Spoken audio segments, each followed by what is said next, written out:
Hello everyone, this is me Kapil Sikka. I welcome you all to an Academy's YouTube channel Let's Crack UPSC CSE. So friends, as you all know that we are going to start this new series. This series is very important for your polity course because over here you will be able to revise everything. तो आप सबका स्वागत है इस channel पे और आज हम ये नई सीरीज स्टार्ट करने जा रहे हैं पॉलिटी की। इसमें मैं आपको मोस्ट इंपॉर्टेंट अमेंडमेंट्स करवाऊंगा starting from amendment number 1 till amendment number 104। तो जैसा कि हमने देखा है बहुत सारे अमेंडमेंट्स हो गए हैं और कुछ उसमें इंपॉर्टेंट हैं। आप लोगों को कन्फ्यूजन रहती है what to do and what not to do, कौन सा अमेंडमेंट करें सर और कौन सा नहीं करें। एक तरफ इसकी एक साथ इसकी कहीं लिस्ट नहीं मिल पाती। तो ये जो सीरीज रहेगी ये दो ऑब्जेक्टिव्स पूरी करेगी। एक तो आपके अमेंडमेंट्स करेगी कि कौन कौन से अमेंडमेंट्स इंपॉर्टेंट है और कौन कौन से अमेंडमेंट्स यूपीएससी के पॉइंट ऑफ व्यू से आपको पढ़ने चाहिए। अपार्ट फ्रॉम दैट मैं आपको कुछ ऐसे केस लॉस भी कराऊंगा जो अमेंडमेंट से रिलेटेड हैं। कई बार ऐसा होता है कि अमेंडमेंट हुआ तो केस फाइल हुआ, ठीक है, उसको नल एंड वॉइड किया गया या उस पर वापस आगे चर्चा हुई। लेकिन बहुत बार ऐसा होता है कि पहले कोर्ट का कोई डायरेक्शन आ जाता है, कोर्ट का कोई डिसीजन आ जाता है, उस पर अमेंडमेंट लाया जाता है। तो हम ये दोनों केसेस को आज यहाँ पे देखेंगे। तो चलिए स्टार्ट करते हैं। जैसा कि आप सब जानते हैं मेरा नाम कपिल सिक्का है और मैं इस चैनल पे आपको काफ़ी टाइम से पढ़ा रहा हूँ। तो we have been doing politic classes, we have already done economy classes. Indian economy का रमेश सिंह का जो कोर्स है वो आप मेरा देख चुके हैं। एंड उसके अलावा आपके लिए नई सीरीज़ में लेके आए हैं। उसके अलावा एक और अनाउंसमेंट है कि स्पेशल क्लासेस में अब आप लोगों के लिए मैं करंट अफेयर्स का एमसीक्यू बेस्ड कोर्स लेके आ रहा हूँ विद इन अ वीक। तो उसके लिए आपको क्या करना है, टेलीग्राम के मेरे इस चैनल से जुड़े रहना है। सो इस टेलीग्राम के चैनल से आपको डे टू डे अपडेट्स मिल जाएंगे, आपको पता चलता रहेगा कि कौन कौन से नए प्रोग्राम्स यहाँ पे मैं लॉन्च कर रहा हूँ। Apart from that special class के नोटिफिकेशन के लिए आप मुझे अन अकेडमी के इस अन अकेडमी के @कपिल सिक्का पे भी फॉलो कर सकते हैं, अन अकेडमी की वेबसाइट पे, अन अकेडमी के ऐप पे। और यहाँ से आप मेरे टेलीग्राम को फॉलो कर सकते हैं, ठीक है। तो यहाँ से आपको सारी डिटेल्स मिल जाएंगी। एंड अपार्ट फ्रॉम दैट मैं आपको पीएसआईआर की क्लासेस भी प्रोवाइड कर रहा हूँ। पीएसआईआर का आईजीपी जो सेक्शन बी है पेपर 1 का, वो अभी फ्री चल रहा है। तो आपके लिए क्या करना है, आपको आपको उसको एक्सेस करना है, कोड यूज़ करना है केएस लाइव।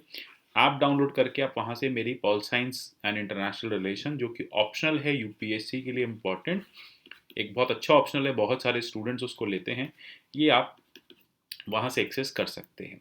दूसरी चीज़ जो आपको करनी है वो है सब्सक्रिप्शन। देखो सब्सक्रिप्शन बहुत इंपॉर्टेंट है। अगर आप एग्ज़ाम पॉइंट ऑफ व्यू से सीरियस हैं, अगर आप प्रॉपरली पढ़ाई कर रहे हैं एग्ज़ाम की और आप बहुत ज़्यादा सीरियस हैं, तो आपको एक बहुत अच्छे मेंटर की और एक बहुत अच्छे प्लेटफॉर्म की रिक्वायरमेंट, और ये प्लेटफॉर्म आपको अनअकैडमी प्रोवाइड करता है। इस प्लेटफॉर्म में अगर आप देखेंगे आपको डेली लाइव क्लासेस मिलती हैं, लाइव टेस्ट क्विज मिलते हैं, बहुत सारे स्ट्रक्चर्ड कोर्सेज आपको यहाँ पे मिलते हैं, फाउंडेशन कोर्स मिलते हैं। ये सारे कोर्सेज आप अनअकैडमी के लर्निंग ऐप से डाउनलोड कर सकते से एक्सेस कर सकते हैं। आप उसके लिए आपको ऐप डाउनलोड करना है।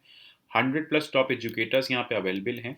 यहाँ पे क्लासेस जो हैं, जो पैकेजेस हैं, वो दो पार्ट्स में अवेलेबल हैं। एक अगर आप प्लस लेते हैं तो प्लस का जो सब्सक्रिप्शन है उसमें आपको रिकॉर्डेड क्लासेस मिलेंगी एंड लाइव क्लासेस मिलेंगी। ये दोनों चीज़ें आपको यहाँ मिल जाएंगी। लेकिन अगर आप दूसरी साइड जाना चाहते हैं, that is the better than plus I would say, that is about unlimited practice and mentorship. तो ये मेंटरशिप का जो प्रोग्राम है ये आपको सिर्फ और सिर्फ अन अकेडमी का आइकॉनिक प्रोग्राम में मिलेगा। यहाँ पे 62,550 में आपको 1 मंथ के 1 ईयर के लिए कंप्लीट पैकेज मिलेगा मेंटरशिप का।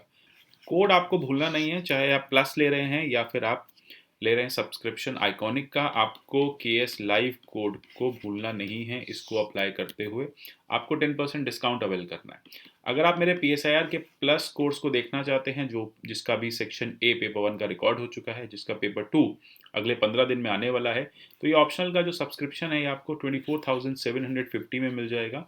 24,750 में सब्सक्रिप्शन आप अवेल कर सकते हैं।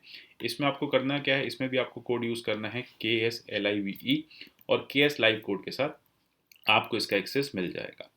इसके अलावा हमने देखना है कॉम्बैट। तो कॉम्बैट की दूसरी डेट आ गई है 20 दिसंबर। अगर आपने पिछला वाला टेस्ट नहीं दिया था कॉम्बैट का, जैसा कि आपको पता है ऑल इंडिया लेवल पे यूपीएससी के कैंडिडेट्स जो हैं वो प्रिपेयर कर रहे हैं। ऑल इंडिया लेवल पे यूपीएससी सीएससी के कैंडिडेट्स प्रिपेयर कर रहे हैं।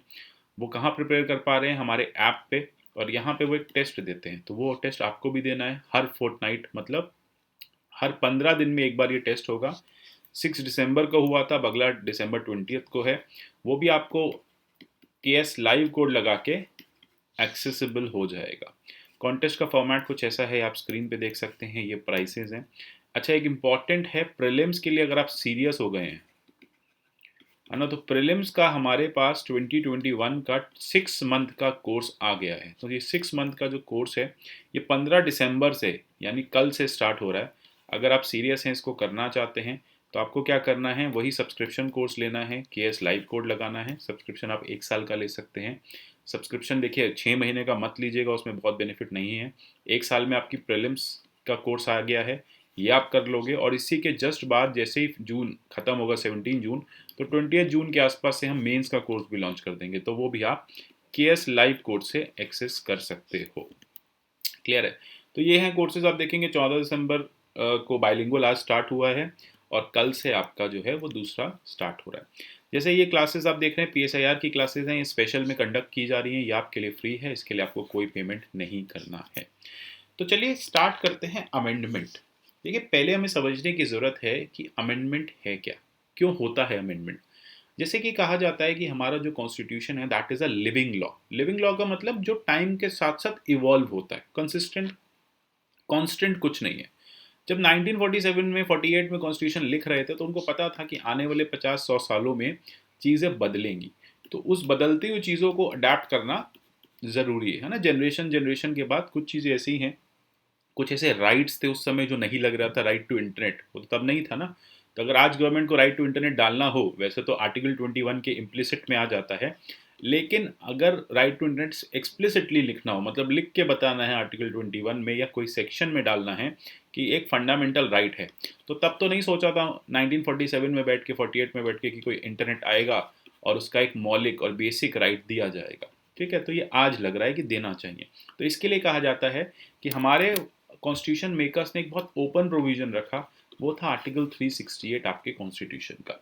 आर्टिकल 368 के माध्यम से से what you can do is, your parliament can do is, not you exactly, that the parliament can actually implement any new right.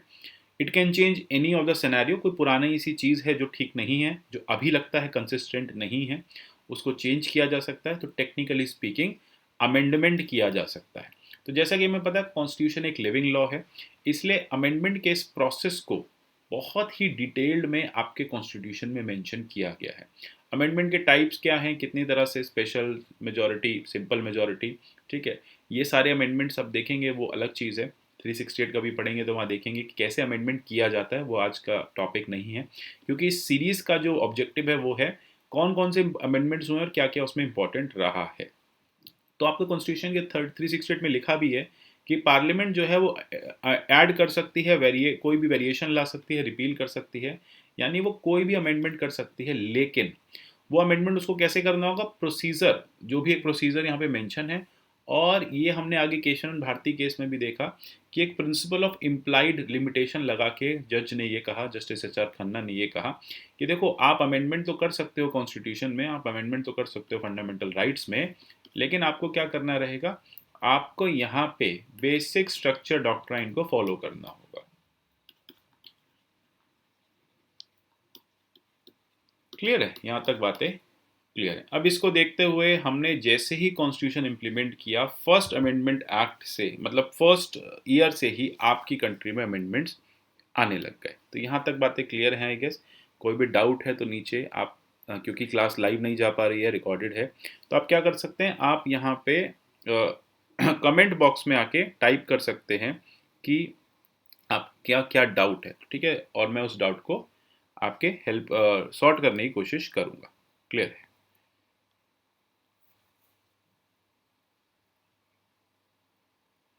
Okay, so let us start. First amendment act 1951। देखो, first amendment act काफ़ी crucial amendment माना जाता है। जो main changes amendment से लाए गए थे वो थे आर्टिकल 15 क्लॉज 4, यानी आपके कॉन्स्टिट्यूशन में आर्टिकल 15 क्लॉज 4 जोड़ा गया था, क्योंकि रिजर्वेशन देना था, रिजर्वेशन पॉजिटिव एफर्मेशन करना था, एफर्मेटिव एक्शन करना था, और पॉजिटिव डिस्क्रिमिनेशन करना था।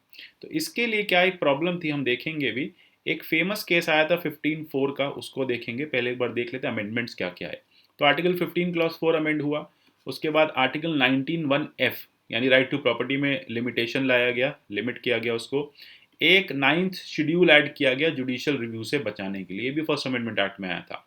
इसके अलावा आर्टिकल 19 में भी कुछ चेंजेस किए गए कि आर्टिकल 19 में जो रिस्ट्रिक्शंस हैं, ठीक है, आर्टिकल 19 में जो रिस्ट्रिक्शंस हैं उनको बढ़ाया गया।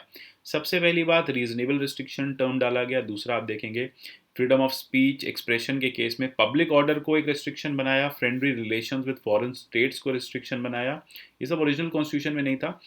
इंसाइटमेंट टू एन ऑफेंस को रिस्ट्रिक्शन बनाया। तो इन सब चीज़ों को रिस्ट्रिक्शन तो बनाया ही बनाया। अभी हम देखेंगे कोर्ट ने यह भी कहा कि एक रीजनेबल टर्म और ऐड कराया गया कि जो रिस्ट्रिक्शन होना चाहिए वो रीजनेबल होना चाहिए, यानी अगर गवर्नमेंट रिस्ट्रिक्शन ला रही है तो उसका कोई रीज़न सरकार के पास होना चाहिए। ऐसे नहीं कि मुंह उठाया और रिस्ट्रिक्शन कर दिया, ऐसे रिस्ट्रिक्शन को हम रिस्ट्रिक्शन नहीं मानेंगे, ऐसा कोर्ट ने कहा। और गवर्नमेंट ने क्या किया, गवर्नमेंट ने फर्स्ट अमेंडमेंट एक्ट में आर्टिकल 19 में ये चेंज भी किया। तो अभी हम देखेंगे इसके पीछे की कहानी क्या है। इसके अलावा आर्टिकल 19(1)(6) ऐड किया गया था, वो इंटर स्टेट ट्रेड को फ्री करने, मतलब इंटर स्टेट ट्रेड को एनेबल करने के लिए किया गया था। क्योंकि 19(1)(g) में आप देखेंगे ये कहा जाता है कि 19(1)(g) में आप कहीं भी कॉमर्स और ट्रेड कर सकते हैं, लेकिन अब ये कॉमर्स और ट्रेड जो है वो इंटर स्टेट रेगुलेशन में कहीं रोका जा सकता है ना। तो स्टेट ट्रेडिंग को प्रोवाइड करने के लिए, नेशनलाइजेशन को करने के लिए, ये सारी चीज़ों के लिए हम लाए थे इसको। तो सबसे पहले देखते हैं जब हमने आर्टिकल 15 क्लॉज 4 ऐड किया तो रीज़न क्या था। इस 15 क्लॉज 4 के आने का रीज़न क्या था, ये हमारे लिए इंपॉर्टेंट पॉइंट ऑफ डिस्कशन है। देखो, जैसा कि हमें पता है कि जब कॉन्स्टिट्यूशन इम्प्लीमेंट हुआ तो कंट्री में जो कास्ट प्रैक्टिस थी वो बहुत ज़्यादा रैम्पेंट थी, कंट्री में बैकवर्डनेस बहुत ज़्यादा थी। And because of all the scenarios various state governments, उस टाइम पे एजुकेशन जो है वो स्टेट लिस्ट में था, तो वेरियस स्टेट गवर्नमेंट्स ने क्या करने की कोशिश किया, बहुत सारे स्टेट गवर्नमेंट्स कुछ लॉज लेके आए। और ये लॉज क्या थे कि एससीज और एसटीज को रिजर्वेशन दे रहे थे।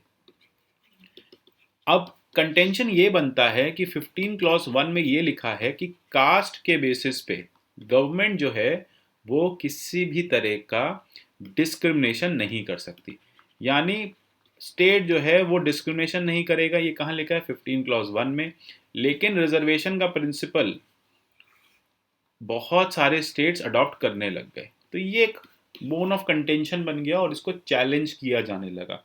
बार बार जब भी कोई स्टेट गवर्नमेंट अपने एजुकेशन इंस्टीट्यूशंस में कोई भी रिजर्वेशन लाने की कोशिश करते, तो क्योंकि 15(4) तो था नहीं तब, तो वहाँ पे उसको चैलेंज कर दिया जाता है ये बोल के कि 15 क्लॉज 1 तो मना करता है रिजर्वेशन नहीं आएगा, 15 क्लॉज 1 कहता है कि डिस्क्रिमिनेशन नहीं होगा, कंट्री में किसी भी तरह का डिस्क्रिमिनेशन नहीं होगा।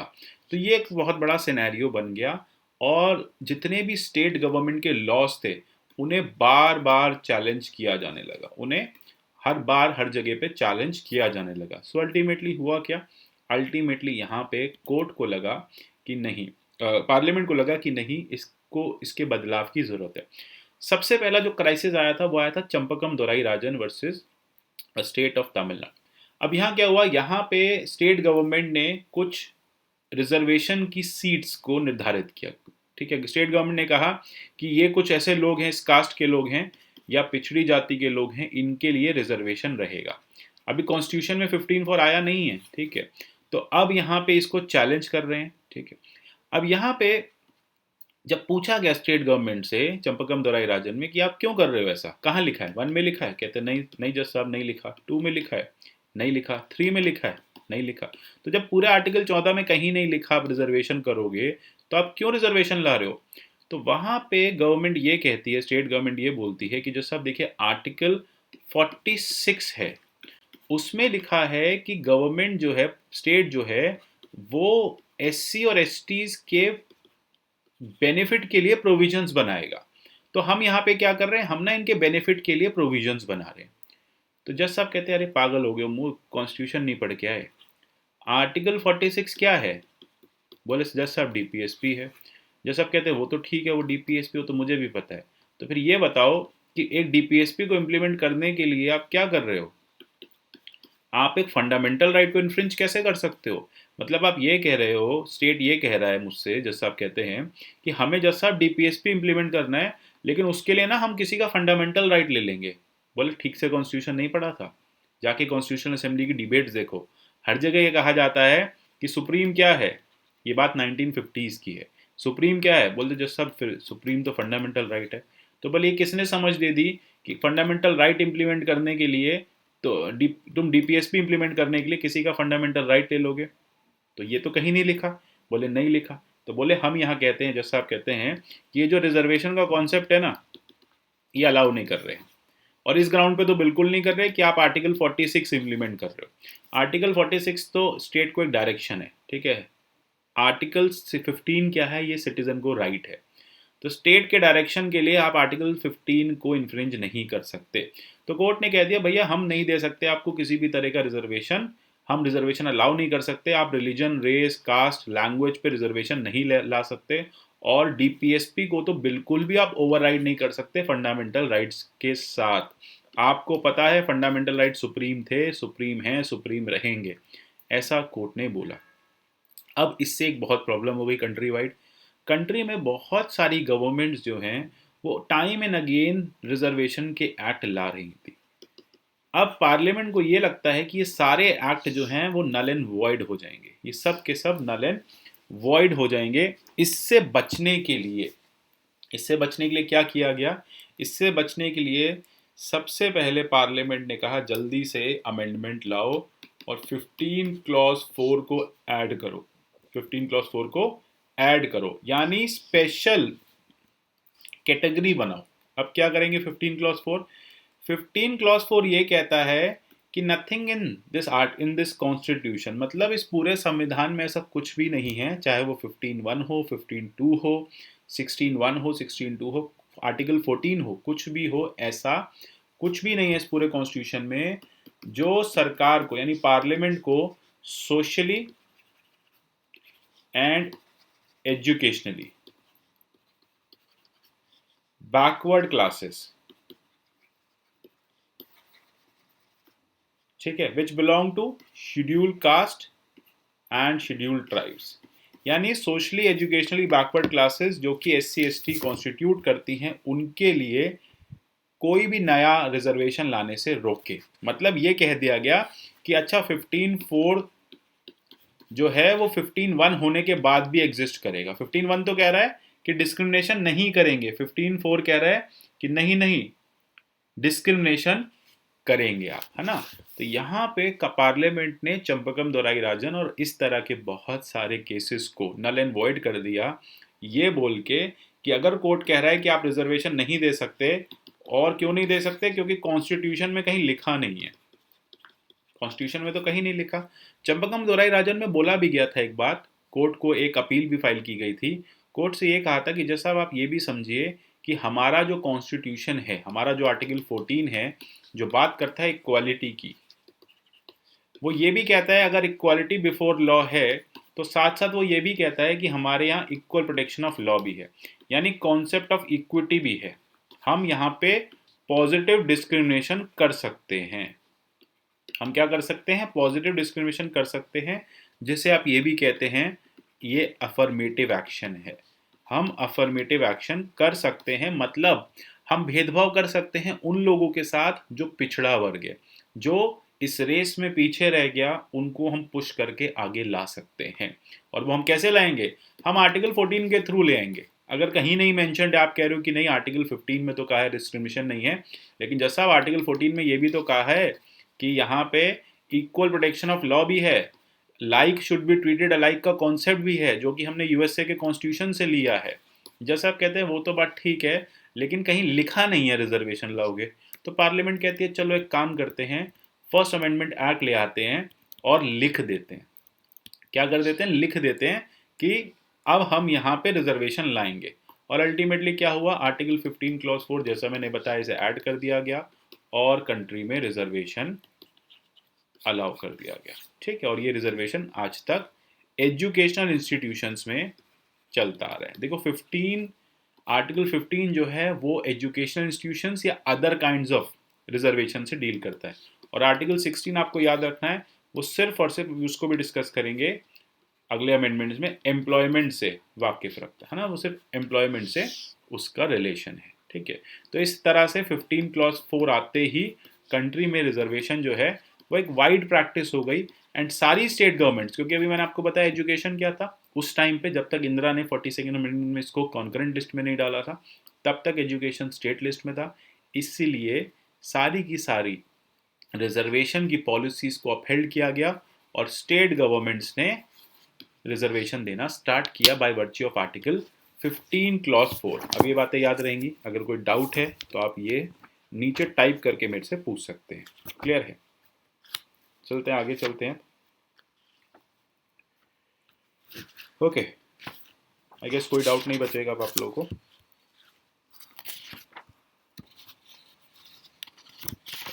चलिए नेक्स्ट करते हैं।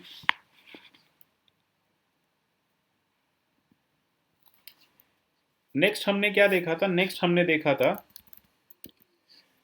19(1)(f, है ना। 19(1)(f की भी एक अपनी लंबी कहानी। 19(1)(f राइट टू प्रॉपर्टी की बात करता है। जैसा कि पहले भी मैं आपको कई क्लासेस में बता चुका हूँ, फिर से एक बार याद दिलाऊंगा कि हमने जब फंडामेंटल राइट्स लिखे थे हमारे कॉन्स्टिट्यूशन में, तो हमने कुछ इंपॉर्टेंट डॉक्यूमेंट्स को रेफर किया था। So document 1 was the bill of rights of the USA के बिल ऑफ राइट्स तो थे ही थे, इसके अलावा कुछ और थे। वो थे बेसिकली आपके नेचुरल राइट्स, है ना। जॉन लॉक के कुछ नेचुरल राइट्स थे जिसको हम पहले भी डिस्कस कर चुके हैं। अगर आप क्लास में नए हैं तो आप जान लीजिए कि जॉन लॉक कहते थे कुछ 3 नेचुरल राइट्स होते हैं। राइट टू लाइफ, ये आपको काम आएंगे आपके एथिक्स में भी, एंड प्रॉपर्टी। ये 3 ऐसे राइट्स हैं जो इनएलिनेबल हैं, मतलब किसी से लिए नहीं जा सकते, एलिनेट नहीं हो सकते। तो इसी के आधार पे हमारे कॉन्स्टिट्यूशन में article 31 regarding right to property and article 19(1)(f ये ओरिजिनल कॉन्स्टिट्यूशन में ऐड किया गया था। लेकिन तब हमारे कॉन्स्टिट्यूशन मेकर्स को ये नहीं पता था कि ये जो ओरिजिनल कॉन्स्टिट्यूशन में ऐड किया गया है ये प्रॉब्लमैटिक सिनेरियो बनेगा। प्रॉब्लम क्या हुआ? Because our constitution makers were aware of the fact that country is basically facing rampant zamindari problem. आपकी कंट्री में बहुत ज़्यादा जमींदारी का इशू है।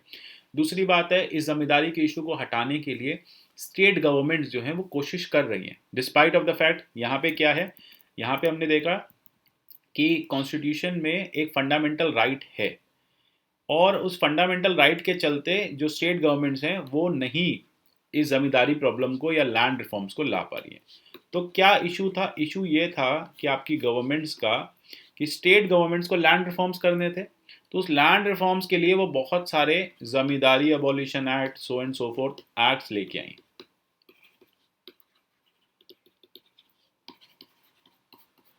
क्या करते हैं, जमींदारी अबॉलिशन एक्ट वगैरह, सो एंड सो, इस तरह के एक्ट्स लाए गए। अच्छा, अब प्रॉब्लम क्या है? प्रॉब्लम यहाँ पे ये है कि ये एक्ट क्या कर रहे हैं, लोगों से लैंड यानी प्रॉपर्टी ले रहे हैं। तो ऑब्वियस ही बात है, कॉन्स्टिट्यूशन एक तरफ तो ये कह रहा है कि 19(1)(f है भैया राइट टू प्रॉपर्टी, और दूसरी तरफ सरकारें प्रॉपर्टीज ले रही हैं स्टेट लेवल पे। इस प्रैक्टिस को चैलेंज किया गया। सबसे पहले ये चैलेंज आया कामेश्वर प्रसाद केस में, बिहार में। अब कामेश्वर सिंह केस में 1950s में जब इसको चैलेंज किया गया तो वहां पे गवर्नमेंट ये कहती है कि देखो, जमींदारी जो है वो अबॉलिश करना हमारा काम है, जमींदारी जो है वो हम अबॉलिश करके रहेंगे। लेकिन पटना हाईकोर्ट क्या कहता है? पटना हाईकोर्ट कहता है कि ठीक है, आपने जो ये जो लैंड रिफॉर्म, जो जमींदारी अबोलिशन, बिहार जमींदारी अबोलिशन एक्ट बनाया है, ये जमींदार लोगों की जमीन ले रहा है। तो आप क्या कर रहे हैं, आप जमींदार और नॉन जमींदार के बीच में एक डिस्टिंक्शन कर रहे हैं, डिस्क्रिमिनेशन कर रहे हैं। अगर आपको लॉ बदलना है तो आप सबके लिए बदलो, मतलब आप सिर्फ जमींदार के लिए मत बदलो। आप आर्टिकल 14 जो है जमींदार का, राइट टू इक्वालिटी, वो इन्फ्रिंज कर रहे हैं। अगर आपको एक लॉ लाना है लैंड एक्विजिशन का, तो वो आप जमींदार और नॉन जमींदार दोनों के लिए लाओ। सिर्फ जमींदार का अगर आप लैंड एक्विजिशन कर रहे हैं तो आप उसके राइट टू इनइक्वालिटी आर्टिकल 14 को ब्रीच कर रहे हैं।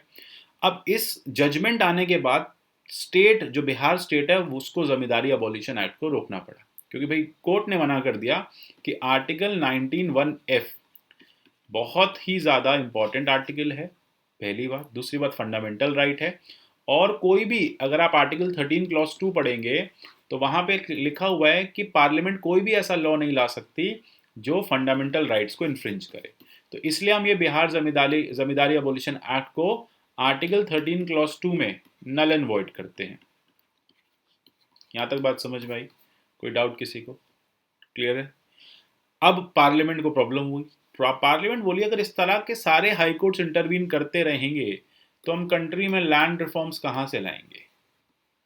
हम तो कंट्री में लैंड रिफॉर्म्स कभी ला ही नहीं पाएंगे, है ना। हम एक एक्ट लाएंगे, उधर से फिर हाई कोर्ट बैठेगा, फिर एक्ट लाएंगे, फिर सुप्रीम कोर्ट बैठेगा। मतलब कंट्री में सरकार की पूरी लाइफ जो है वो कोर्ट कचहरी के चक्कर काटती हुई निकल जाएगी। पार्लियामेंट बोली ऐसे काम नहीं चलेगा, थोड़ा सा बदलाव की जरूरत है। चेंज क्या किया? चेंज दो तीन तरह के लाए गए। फर्स्ट अमेंडमेंट एक्ट में एक चेंज तो ये लाया गया कि आर्टिकल 19(1)(f को लिमिटेड कर दिया गया। मतलब आर्टिकल 31A और 31B ऐड किया गया और ये कहा गया कि जहां जहां पे सरकार को जरूरत पड़ेगी वो लैंड एक्विजिशन कर सकते हैं जमींदार्स का या जिनके पास एक्स्ट्रा लैंड है, या जो भी गवर्नमेंट क्या कर रही है, गवर्नमेंट जो भी लैंड रिफॉर्म एक्ट ला रही है ना, उस लैंड रिफॉर्म एक्ट के चलते गवर्नमेंट किसी की भी जमीन, मतलब ऑब्वियसली बात है, लैंड रिफॉर्म्स कैसे लाए गए थे? लैंड टेनेंसी एक्ट लाया गया, लैंड सीलिंग एक्ट लाया गया, जमींदारी अबॉलिशन एक्ट लाया गया। तो ये तो ऑटोमेटिकली जो बड़े बड़े लैंड ओनर्स थे, लैंडलॉर्ड्स थे, उनकी लैंड लेने की बात कर दी गई, पहला। दूसरा, गवर्नमेंट ने, पार्लियामेंट ने इसी में एक और एडिशन कर दिया, इसी अमेंडमेंट में उन्होंने कहा हम अपना एक 9th शेड्यूल ऐड कर रहे हैं कॉन्स्टिट्यूशन में, और ये 9th शेड्यूल जो है वो जुडिशियल रिव्यू से बाहर है ना, वो जुडिशियल रिव्यू के परव्यू में नहीं आएगा। यानी जो भी लॉ स्टेट गवर्नमेंट या सेंट्रल गवर्नमेंट 9th शेड्यूल के अंदर लिख देगी उसे जुडिशियल रिव्यू नहीं किया जाएगा। ये बाद में देखेंगे इसका एक्चुअली कैसे, बाद में आयर कोहेलो आया, वामन राव जजमेंट आई, ये मैं बाकी क्लासेस में भी पढ़ लेंगे कि कैसे वामन राव जजमेंट में भी इसे नल एंड वॉइड किया गया, और I R Coelho case 2000 versus state of Tamil Nadu 2007 में तो उसे कंप्लीटली अबॉलिश कर दिया, मतलब एब्रोगेट कर दिया 9th शेड्यूल के सिनारियो को, जुडिशियल रिव्यू के सिनारियो को। अब क्या होता है, यहाँ पे सबसे बड़ी प्रॉब्लम आती है कि 19 में जब ये सब चेंजेस कर दिए गए, जैसे कि आप देखेंगे कि एक्विजिशन अलाउ कर दिया गया पब्लिक इंटरेस्ट में, ठीक है, यानी पब्लिक अगर इंटरेस्ट बनता है तो एक्विजिशन तो आप कर सकते हो प्रॉपर्टी का, उसे कोई नहीं रोकेगा। तो यहाँ पे क्या क्या ये लिखा गया, एक्विजिशन ऑफ स्टेट और any estate of by state of any estate और of any right therein और द एक्सटिंग्विशमेंट और the modification of such rights. मतलब टेक्निकली सिंपल भाषा में कि किसी की भी एस्टेट मतलब ज़मीन ज़रूरत पड़ने पे सरकार ले लेगी। अब इसे चैलेंज किया गया, कहाँ चैलेंज किया गया था? शांकरी प्रसाद केस में फर्स्ट अमेंडमेंट एक्ट को चैलेंज किया गया, मतलब इन सब ग्राउंड्स को चैलेंज किया गया। अब ये चैलेंज हुआ तो आगे क्या होता है? सबसे पहली चीज़, जैसे हमने देखा 15(4) चैलेंज हुआ, ऐसे ही 19(1)(f के चेंजेस भी चैलेंज हुए, 31A 31B भी चैलेंज किया गया। अब गवर्नमेंट क्या करती है? सबसे पहला क्वेश्चन जो गवर्नमेंट के पास लाया गया था वो ये था कि गवर्नमेंट तो फंडामेंटल राइट्स को अमेंड ही नहीं कर सकती। तो जब गवर्नमेंट फंडामेंटल राइट्स को अमेंड ही नहीं कर सकती, सो अल्टीमेटली इसमें सारी की सारी पिटीशंस कोर्ट ने क्लब करी, और कोर्ट ने ये देखा कि 15(4) भी आपने चैलेंज किया हुआ था, 15(4) भी आपने चेंज किया है, अमेंड किया है, 19(1)(f) में भी आपने चेंजेस किए हैं, उसको लिमिट कर दिया, देन आपने 31A भी डाल दिया, 31B भी डाल दिया। तो ये कोर्ट के सामने आया कि फंडामेंटल राइट तो अमेंड किया ही नहीं जा सकता, ऐसा कॉन्स्टिट्यूशन में कहीं लिखा ही नहीं है। क्योंकि आर्टिकल 368 तो बस ये कहता है ना, procedure to amend the constitution, वहाँ ये तो कहीं नहीं लिखा procedure to amend the fundamental right. तो जो सरकारें हैं, जो पार्लियामेंट है, वो नहीं कर सकती। कोर्ट ने इसको ठीक से स्टडी किया, कोर्ट दो बातों पे आया। कोर्ट ने कहा देखो लैंड रिफॉर्म्स ना बहुत इंपॉर्टेंट नीड और नेसेसिटी है कंट्री की, बिना लैंड रिफॉर्म्स के कंट्री जो है वो प्रोग्रेस नहीं कर सकती। इसीलिए पार्लियामेंट के पास पूरी पावर है फंडामेंटल राइट्स को अमेंड करने की, ठीक है।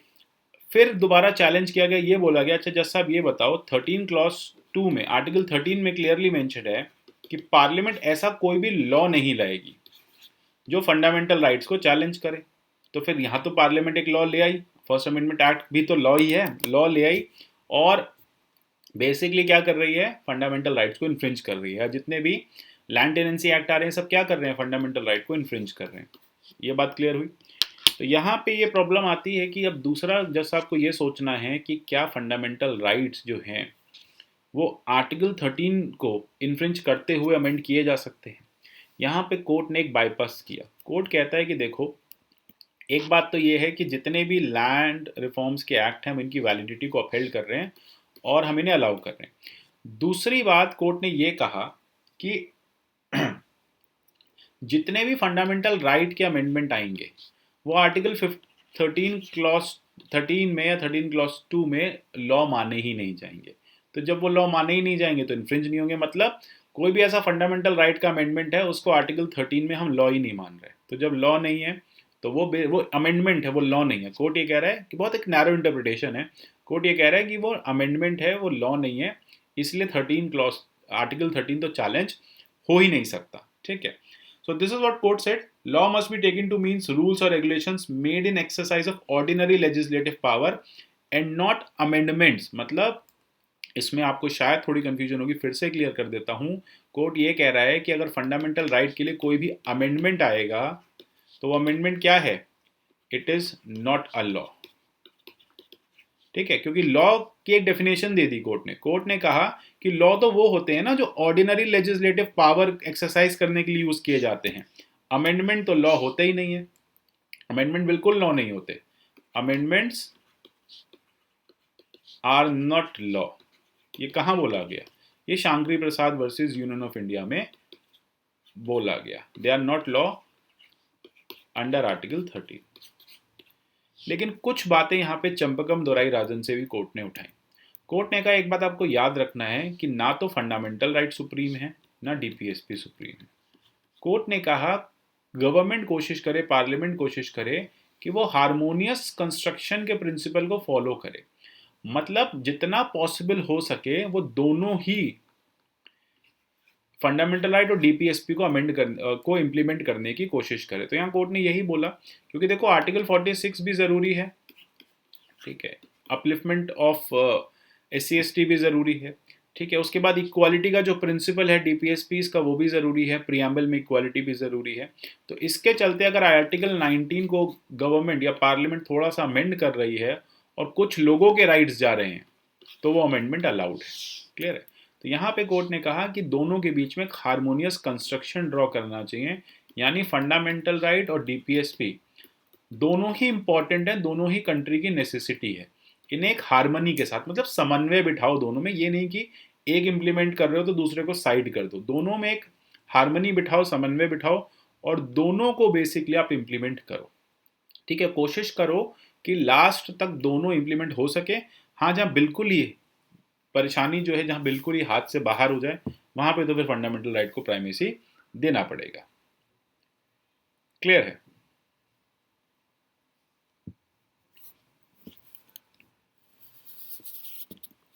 ओके अच्छा, अब अभी हमने एक और अमेंडमेंट देखा, that was amendment number 1 only. उसमें हमने क्या देखा, 19 आर्टिकल 19 में 19(2) में रीजनेबल वर्ड डाला गया था। क्या वर्ड डाला गया था, रीजनेबल। तो ये रीजनेबल वर्ड कैसे आया, देखो आर्टिकल 19 अगर आप पढ़ोगे तो वहाँ कुछ रेस्ट्रिक्शंस की बात की जाती है। आर्टिकल 19 सबसे फ्रेजाइल है, सबसे लेस एब्सोल्यूट है, एब्सोल्यूट तो कोई नहीं है अपार्ट फ्रॉम आर्टिकल 17, लेकिन ये सबसे फ्रेजाइल है। मतलब सबसे पहले आर्टिकल 19 जाता है, तभी आप देखते हैं कि फंडामेंट इमरजेंसी में सबसे पहले आर्टिकल 19 सस्पेंड कर दिया जाएगा। ठीक है, तो ये चीज़ एक थोड़ी सी कोर्ट को लगा। हुआ क्या था कि गवर्नमेंट ने, पार्लियामेंट ने स्पेसिफिकली कुछ press pre publication censorship laws लेके आई। यहां पे गवर्नमेंट ये कहती है, नेहरू गवर्नमेंट ये कहती है कि ये जो लॉज है ना, ये ज़रूरी है, मतलब कोई भी अगर अखबार पब्लिश होगा तो वो पहले हमसे पूछेगा कि वो क्या क्या छाप रहा है, हमें बताएगा, यानी हम उसका प्री सेंसरशिप कर देंगे। बिन पब्लिकेशन से पहले हम देख लेंगे न्यूज़ काम की है, मतलब न्यूज़ अगर गवर्नमेंट को क्रिटिसाइज कर रही है तो हम जाने नहीं देंगे, ऐसा इंटेंशन है, कहा नहीं जा रहा। बस ये कहा जा रहा है कि कोई ऐसी न्यूज़ ना चली जाए जो कंट्री में कोई क्राइसिस क्रिएट कर दे। इसके लिए प्री सेंसरशिप लॉज को गवर्नमेंट ले आई। अब इसमें कुछ ऐसे न्यूज़पेपर्स थे, उनके पब्लिकेशन को रोक दिया गया क्योंकि वो इन प्री सेंसरशिप के लॉज को फॉलो नहीं कर रहे थे। अब वो लोग चले गए कोर्ट और वहां उन्होंने चैलेंज किया, तो वही जो चैलेंज था, वो चैलेंज आप दो इंपॉर्टेंट केसेस के नाम से जानते हैं, रोमेश थापर और ब्रिजभूषण केस। ये दोनों केस में कोर्ट ने क्या कहा? कोर्ट ये कहता है कि जो डॉक्ट्राइन है, जो freedom of speech and expression है, इसमें एक फ्रीडम ये भी है कि प्रेस जो है वो फ्री पब्लिकेशन करे बिना किसी इंटरवेंशन के, और फ्री सर्कुलेशन करे, यानी पब्लिकेशन भी फ्री करे, सर्कुलेशन भी फ्री करे, और गवर्नमेंट उस पर किसी भी तरह की सेंसरशिप नहीं लगा पाएगी। Getting this?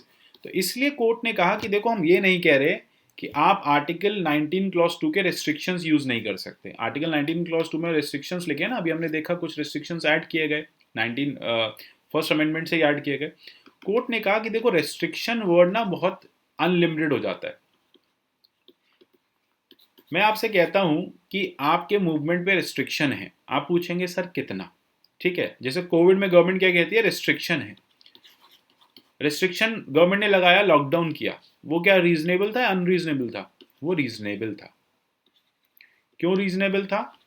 क्योंकि उसके पीछे एक रीजन था कि ये जो डिजीज है, ये बहुत ही ज्यादा, बहुत जल्दी जल्दी ये फैलती है। ठीक है, just a second. It is a communicable disease, है ना, ये कम्युनिकेबल डिजीज है, और ये लोगों के मिलने से बहुत जल्दी एक्सप्लोड होती है, आगे आगे बढ़ती है ना, तो इसकी जो ग्रोथ है वो एक्सपोनेंशियल ग्रोथ है। तो ऐसे में हम क्या कर रहे हैं, हम एक रिस्ट्रिक्शन लगा रहे हैं आपके मूवमेंट पे, हम लॉकडाउन कर रहे हैं। अब आप कहोगे अरे सरकार तो ज़बरदस्ती हमें रोक रही है, जैसे यूएसए में हुआ, हम तो जाएंगे, मास्क भी नहीं पहनेंगे, सरकार हमें सांस लेने से मना कर रही है, मास्क लगवा रही है। तो देखो, वो जो रेस्ट्रिक्शन गवर्नमेंट कर रही है ना, वो रीजनेबल है, उसका एक रीज़न है कि भैया कंट्री में अगर ये बढ़ता गया तो कंट्रोल करने से बाहर हो जाएगा। ये पेंडेमिक जो है कंट्री की इकोनॉमी को, कंट्री की सोसाइटी को, कंट्री के लोगों को, सबको नुकसान करेगा। तो ये जो रिस्ट्रिक्शंस हैं ये रीजनेबल हैं। यही बात कोर्ट ने बोला कि आर्टिकल 19 में क्या लिखा है टर्म, सिर्फ रेस्ट्रिक्शन। तो पार्लियामेंट से पूछा गया, अरे रेस्ट्रिक्शन की तो कोई लिमिट ही नहीं होती, रेस्ट्रिक्शन के पीछे कोई रीजन भी तो होना चाहिए ना। आपने मुंह उठाया और प्रेस बंद करा दिया, आपने कहा अरे कल से ये अखबार नहीं छपेगा, क्या रीजन है? जस्ट बिकॉज वो आपको क्रिटिसाइज कर रहा है। कोर्ट ने कहा अगर न्यूज़पेपर आपको क्रिटिसाइज कर रहा है तो आपको समझना चाहिए कि न्यूज़पेपर या free press is sine of healthy democracy. Free press क्या है? हेल्दी डेमोक्रेसी का साइन है, फोर्थ पिलर है, चौथा स्तंभ है। तो ये हेल्दी डेमोक्रेसी को इंश्योर करता है। अगर डेमोक्रेसी को फंक्शन करना है तो वहाँ पे फ्री प्रेस का होना बहुत ज़रूरी है। तो आप क्या करो, आप जाओ और कॉन्स्टिट्यूशन में वर्ड ऐड करो कि रेस्ट्रिक्शन तो ठीक है, लेकिन वो रेस्ट्रिक्शन जो है रीजनेबल होना चाहिए। वो रेस्ट्रिक्शन क्या होना चाहिए? रीजनेबल होना चाहिए।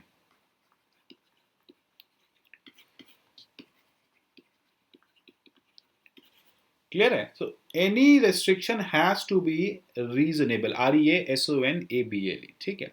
तो उसको रीजनेबल होना बहुत नेसेसरी है। तो इसलिए गवर्नमेंट ने क्या किया, अमेंडमेंट किया और आर्टिकल 19 क्लॉज 2 में रीजनेबल वर्ड ऐड किया। तो आज आप पढ़ते हैं रीजनेबल और रेस्ट्रिक्शन, ये एक साथ पूरा एक वर्ड आज पढ़ा जाता है।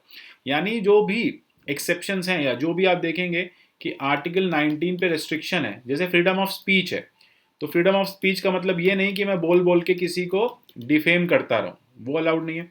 फ्रीडम ऑफ स्पीच का मतलब ये नहीं है कि वो कंट्रीज जिससे इंडिया के रिलेशन अच्छे हैं, फ्रेंडली रिलेशंस हैं, हमारे यहाँ की लोकल प्रेस और हमारे यहाँ के जो नेता लोग हैं, जो अपोजिशन वाली पार्टीज हैं, वो उन कंट्रीज को गलत बोलते हैं, मतलब उनके बारे में उल्टा सीधा बोलते हैं, जिससे जो हमारे रिलेशंस हैं वो हैम्पर हो। ठीक है, freedom of freedom of expression का मतलब ये नहीं है कि जो मूवी मेकर्स हैं, जो सिनेमा वाले हैं, वो ऑब्सीन कंटेंट को दिखाएं। ठीक है, तो ये कुछ रेस्ट्रिक्शंस हैं। तो कोर्ट ये कह रहा है कि देखो, बात रिस्ट्रिक्शन तो ठीक है, लेकिन रेस्ट्रिक्शन अपने आप में एक लगाम है, उस लगाम पे भी एक लगाम होनी चाहिए, और वो लगाम है रीजनेबलनेस। ठीक है, तो यही अमेंडमेंट्स है जो आपके लिए इंपॉर्टेंट है। आर्टिकल 1 मतलब अमेंडमेंट नंबर 1, थोड़ा सा लंबा अमेंडमेंट है ये, लेकिन इसने काफ़ी सारी चेंजेस को किया, और उसमें जो इंपॉर्टेंट यूपीएससी वाले चेंजेस हैं वो हमने यहाँ पे डिस्कस कर लिए। अब आगे चलते हैं अमेंडमेंट नंबर 4 पे, अमेंडमेंट नंबर 7 पे, सॉरी। नेक्स्ट जो है वो हमारे लिए 7 इंपॉर्टेंट है। 7 का देखो बहुत ज़्यादा कोई ऐसा रोल नहीं था। 7 का सिंपल था कि 7 में आपकी जो स्टेट रीऑर्गेनाइजेशन हुई थी उसको इम्प्लीमेंट करना था। ठीक है, क्योंकि आपने देखा फजल अली कमीशन आई थी 56 में, और उन्होंने उनके जाने के बाद, रिकमेंडेशन के बाद, एक स्टेट रीऑर्गेनाइजेशन एक्ट 1956 आया। 7 शेड्यूल और सेकेंड शेड्यूल को, दोनों को चेंजेस किए गए, उसमें एड ऑन किए गए, नए स्टेट्स को फॉर्म किया गया। सबसे पहले आप देखेंगे 4 कैटेगरी के जो स्टेट्स अवेल थे पहले से, पार्ट ए, पार्ट बी, आपने एनसीईआरटी में देखा होगा क्लास 11th की, किस तरह से डिवाइडेड थे। अब उनको 2 ही में डिवाइड किया गया, 14 स्टेट्स बनाए गए और 6 यूनियन टेरिटरी बनाई गई। बहुत सारे हाई कोर्ट्स हैं, उनकी उनकी जो जुरिडिक्शन को यूटीज पे बढ़ाया गया। नए हाई कोर्ट स्टैब्लिश करने की बात करी गई। ठीक है, कि आप 2 स्टेट्स के लिए एक हाई कोर्ट ला सकते हैं, तो इसको भी स्टैब्लिश कराया गया। और एक्टिंग और एडहॉक जजेस के प्रोविजन को भी ऐड किया गया। मतलब अगर किसी पर्टिकुलर कोर्ट में कम पड़ जाती है जजेस की स्ट्रेंथ, तो वहाँ पे टेम्परेरी जज भी ला सकते हैं, और एक्टिंग फॉर दैट केस आप एक्टिंग जजेस भी ला सकते हैं। होपफुली ये सेशन आपको अच्छा लगा होगा। दोबारा कल इसको हम कंटिन्यू करेंगे, नेक्स्ट अमेंडमेंट के साथ आगे बढ़ेंगे। आपको क्या करना है, आपको लगाना है कोड मेरा, वो है KSLIVE। तो KS लाइव कोड के साथ यहाँ पे आपको 10% डिस्काउंट मिलेगा। ये जो PDF है आपको academy_kapil_sikka पे मिल जाएगी। इस चैनल को सब्सक्राइब करके जाइएगा, वीडियो को लाइक करिए, शेयर करिए। डाउट्स आप कमेंट सेक्शन में पूछ सकते हैं, I will be happy to take them. So thank you everyone, thank you and take care.